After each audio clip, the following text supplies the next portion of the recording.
añ rek ñu tëdd ba guddi rek sunu kër fees del sama doom ji seen néeg moo njëkk a fees. Ce jour-là, c'est tard dans la nuit que nous avons découvert qu'il y avait beaucoup d'eau dans la maison. C'était difficile pour nous, une épreuve difficile à endurer. C'est par la suite que les bénévoles de la Fondation Servir le Sénégal nous ont amenés à la foire. Mais j'avoue que je ne regrette pas. Ici, on ne manque de rien. Comme elle, plus de 200 familles, 900 personnes en tout sont venues trouver refuge ici à la foire. Sur place, la Fondation Servir le Sénégal s'occupe de tout.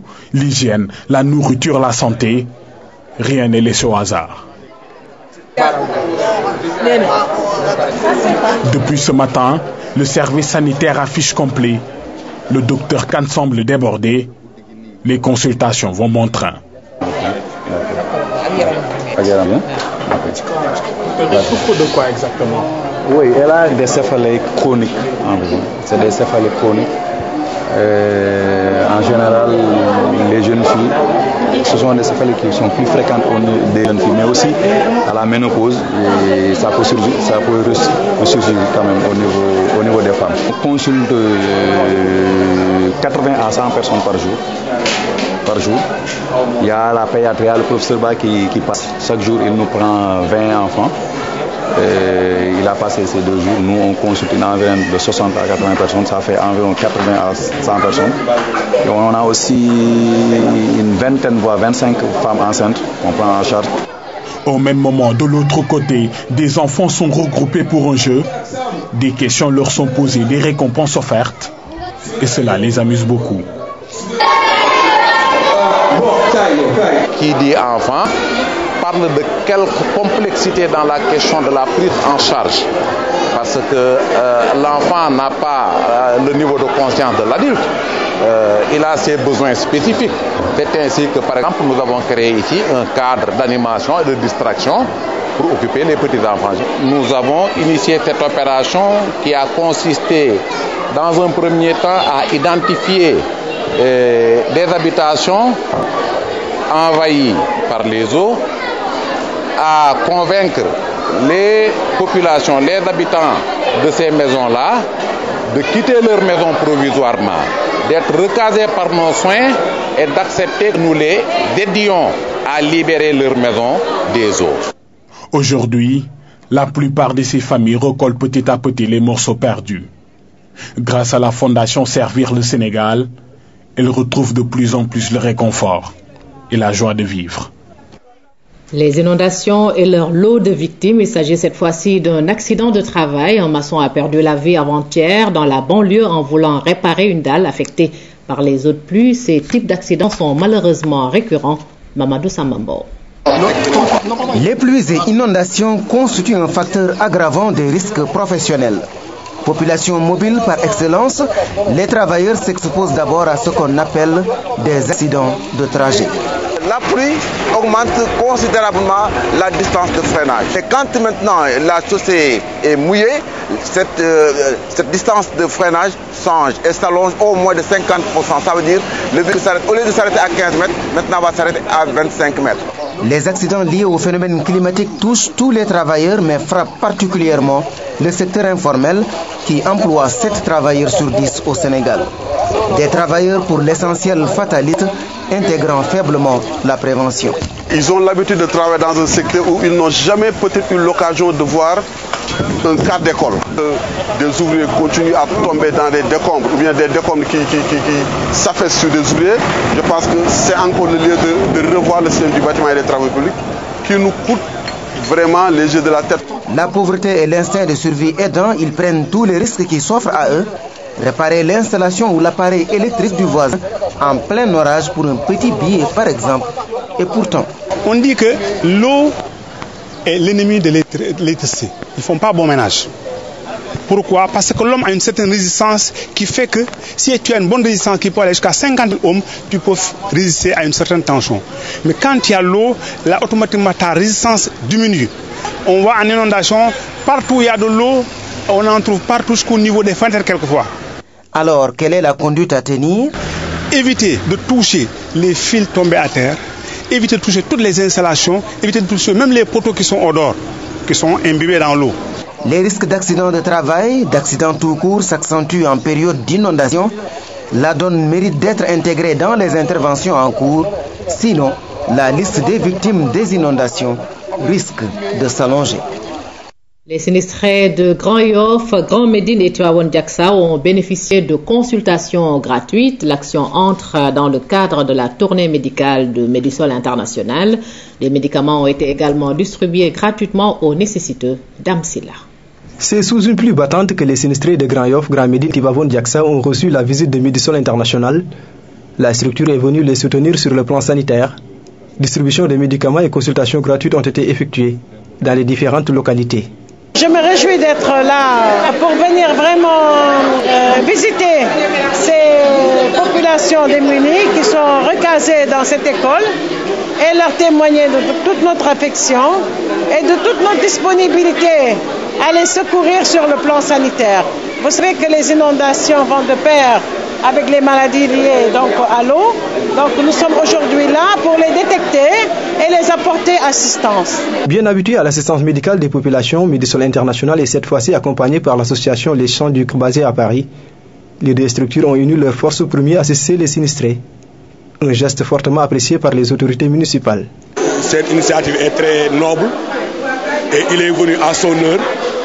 Nous ne pouvons que remercier Madame Valny et ma conseillère municipale Aosso de nous avoir amené nos partenaires. Et ils sachent qu'ils habitent ici à Diacksao, à Wakinan. Et ils sachent que vraiment Wakinan et Diacksao ont besoin de ce geste-là. Pour une prévention contre le paludisme, un important lot de moustiquaires a été distribué aux sinistrés. D'autres zones vont recevoir les donateurs prochainement. Économie pour passer à un autre aspect de l'actualité nationale. Le Sénégal pratique l'une des taxes les plus élevées dans le domaine de l'aviation en Afrique de l'Ouest, $68, alors que les autres pays sont à un niveau plus bas. La cause principale, l'aéroport Blaise Diagne, pour lequel les compagnies paient des taxes pour services non rendus, ce qui est illégal, estime le directeur général de l'IATA. Il est l'invité de Tête à Tête. Je vous propose de l'écouter. Yes, I mean high costs, and particularly high costs operating at airports. Et les redevances sont un obstacle, particulièrement quand elles sont élevées. Les redevances d'aéroports sont un obstacle au développement du tourisme, au développement économique. Et donc, effectivement, c'est un élément qu'il faut prendre en compte. En particulier, à Dakar, la RDIA, la taxe de développement de l'aéroport, à $68, est la taxe la plus élevée de la région et donc représente un obstacle au développement du transport. At $68 per passenger, it's a very, very high fee by any international standard. Il se pose une question de légalité sur ces taxes encaissées au nom de l'aéroport Blaise Diagne qui n'est pas encore fonctionnel. Il convient de souligner donc que les taxes, la RDIA, est prélevée pour un service qui n'est pas encore en place et qui n'est pas existant. Donc ça reviendrait en fait, si on prenait une analogie, à demander un droit de péage pour une voiture qui n'est même pas encore sur la route. Et donc non seulement c'est un obstacle au développement, mais aussi cela contrevient aux réglementations de l'OACI qui prévoit le paiement des services qui sont rendus et non pas des services futurs. Civil Aviation Organization. Et concrètement, qu'est-ce que vous pouvez faire face à cette situation? Well, we have spoken, of course, to the government and explained the problem. Effectivement, nous avons parlé au gouvernement à propos de ces redevances. Il convient de souligner également que ces redevances ne sont pas du fait du gouvernement actuel. Ils ont hérité d'une situation. Mais il est important dans ce domaine pour avancer, d'assurer une grande consultation avec les utilisateurs, de s'assurer que les services rendus sont liés au coût qu'ils sont encourus, qu'il y ait une transparence dans les services et donc de permettre d'allouer les dépenses là où elles sont encourues et pas sur d'autres paramètres qui ne seraient pas connus. What we pay for is only cost related and we're not paying for things that are not costing money. Voilà donc le directeur de l'IATA, invité de Tête à Tête, émission animée par René Massigadiouf. Tabaski 2012, le marché national sera bien approvisionné en moutons accessibles à toutes les bourses. Des assurances fermes ont été données par les opérateurs et les éleveurs au Premier ministre qui a présidé hier le Conseil interministériel relatif aux préparatifs de la Tabaski. Par ailleurs, le gouvernement a pris toutes les mesures utiles pour l'accessibilité géographique et financière des moutons. Eurosar. Pour la perpétuation du sacrifice d'Abraham, chaque ménage sénégalais pourra disposer de son mouton. Des assurances fermes sur l'accessibilité géographique et financière des moutons de Tabaski ont été données hier au Premier ministre à l'occasion du conseil interministériel relatif à l'événement. Ce sont les éleveurs, ce sont les opérateurs qui doivent rassurer et ils nous ont rassurés. Je pense que sur le terrain, il y a des opérations qui sont en train d'être menées. Il y a des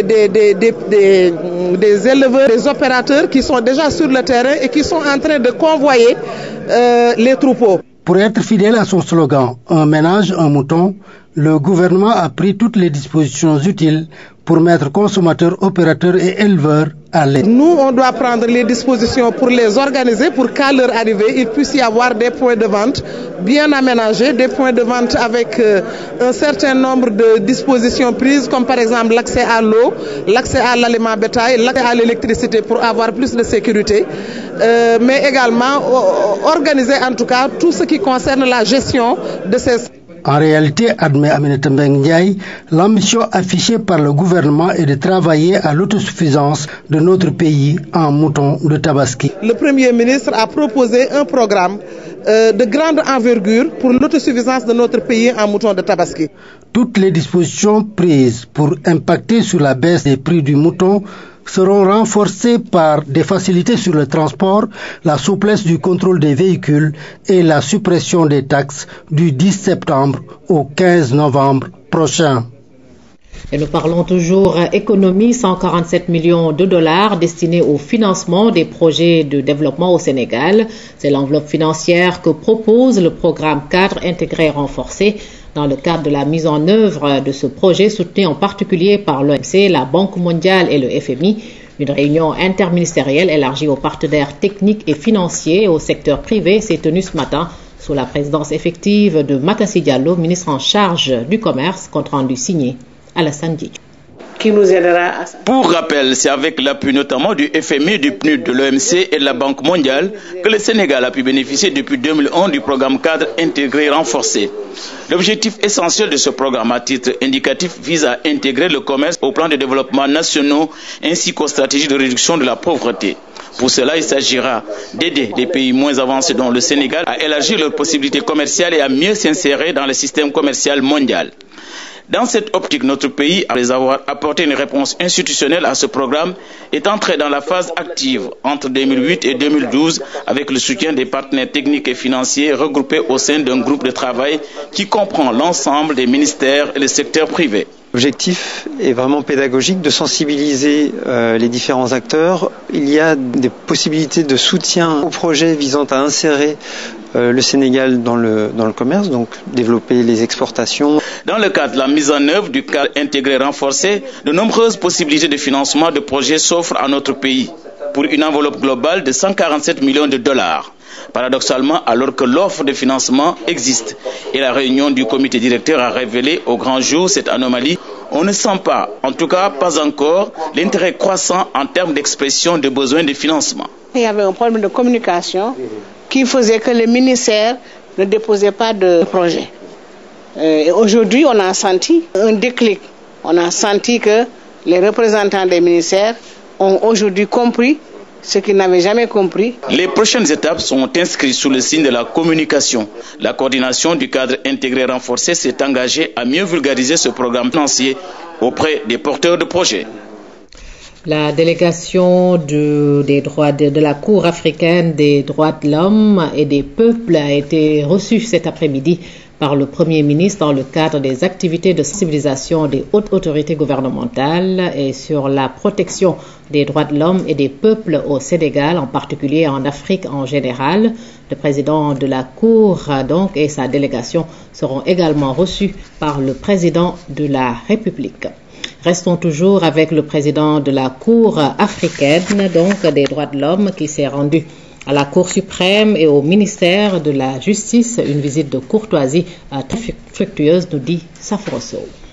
10 heures à la Cour suprême. Le président de la Cour africaine des droits humains s'est entretenu avec les autorités. Après l'audience à huis clos, cap sur le ministère de la Justice. Accueilli par Mme Aminata Touré, le président décline sa feuille de route. En ce qui concerne la Cour suprême, nous avons souhaité rendre une visite de courtoisie à la plus haute institution judiciaire du Sénégal, à la